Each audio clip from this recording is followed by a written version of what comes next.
इसलिए तेजस्वी जी कह रहे हैं कि मैं प्रति माँ बहन मान योजना के तहत महिलाओं को, लड़कियों को, सबके खाते में, महिलाओं के खाते में प्रति माह 2500 रुपया देंगे। 2500 रुपया इसलिए देंगे क्योंकि यहाँ की व्यवस्था और यहाँ की संरचना किसी मायने में आर्थिक रूप से मजबूत नहीं है। यहाँ जरूरत है कि डायरेक्ट पैसा दिया जाए, तभी यहाँ की गरीब जनता का उत्थान हो पाएगा। इसलिए तेजस्वी जी कह रहे हैं कि माँ बहन मान योजना के तहत प्रति माह प्रत्येक महिला को, लड़कियों को खाते में 2500 रुपया दिया जाएगा, इस विश्वास के साथ, ताकि बिहार का उत्थान हो सके और आर्थिक प्रगति की ऊपर बढ़ सके।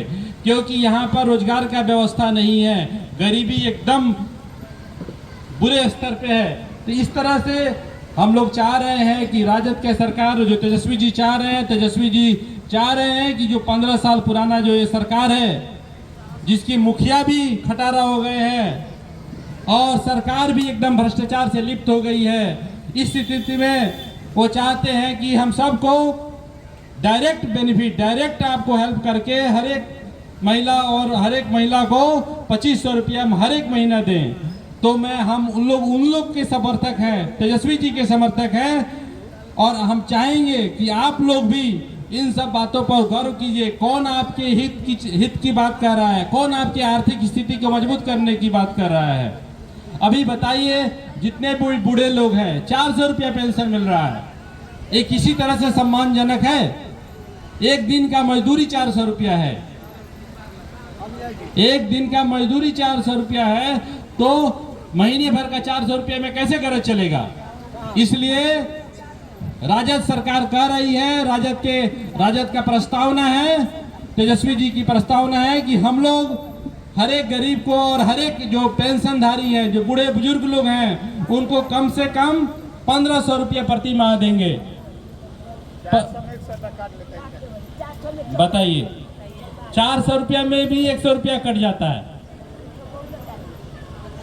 तो हम लोग का प्लान है कि हर एक वृद्ध पुरुष या महिला को हम लोग 1500 रुपये उनके खाते में प्रति माह दे, जो कि 400 रुपया है, किसी तरह से शोभनीय नहीं है। 400 रुपये का कोई मान नहीं है आज के डेट में। कम से कम 1500 रुपये में उनका कम से कम दूध का या साबुन तेल का कुछ खर्च तो निकलेगा महीने का। सब जगह, उत्तर प्रदेश में चले जाइए, दिल्ली में चले जाइए, सब जगह पैसा 3000, 2000, दिल्ली में 2500 रुपये है। तो बिहार में क्यों नहीं हो सकता है? जहाँ पर गरीबी एकदम चरम सीमा पे है, लोग एकदम बदहास है यहाँ की गरीबी और परिस्थिति से। जी, तीसरा बात,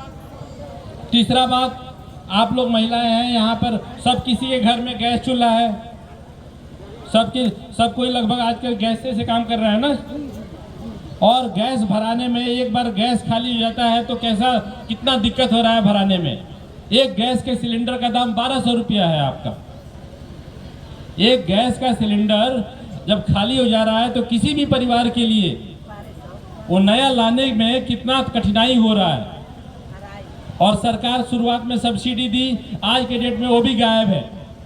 तो तेजस्वी जी का कहना है, राजद का कहना है कि हम लोग सिलेंडर सब्सिडी में 500 रुपये में देंगे, 500 रुपये में सिलेंडर देंगे, ताकि आपका चूल्हा बंद ना हो और पैसे के अभाव में सिलेंडर जो नहीं भरा पा रहा है, कितने अभी भी अपना चूल्हा होते हुए भी फिर से लकड़ी पे चले गए हैं, लकड़ी पर फिर से खाना बनाने लगे हैं, क्योंकि 1200 रुपया प्रति माह और सिलेंडर भराने का जो खर्च है बहुत ही ज़्यादा है।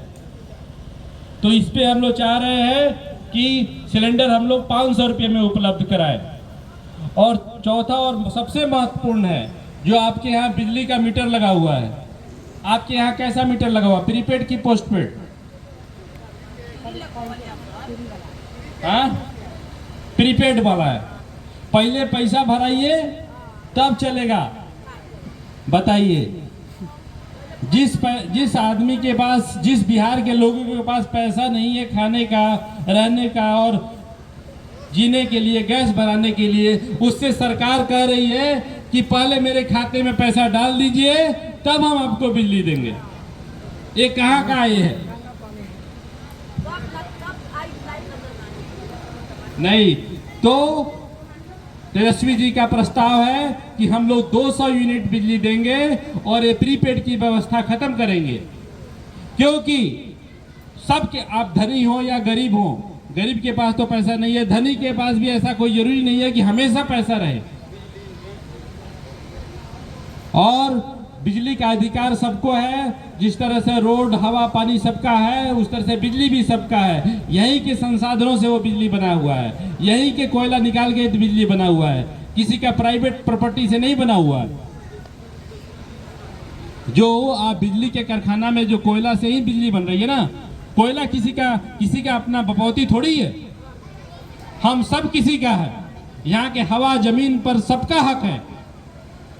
तो ये व्यवस्था गलत है और सिर्फ कुछ खास कंपनियों को फायदा पहुंचाने के लिए किया जा रहा है।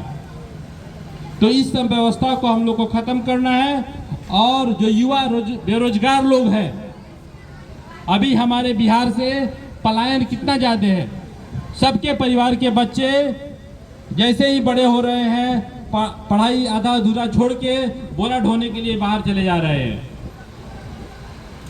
क्योंकि यहाँ पर रोजी रोजगार का और कोई भी इंडस्ट्री का काम नहीं किया जा रहा है।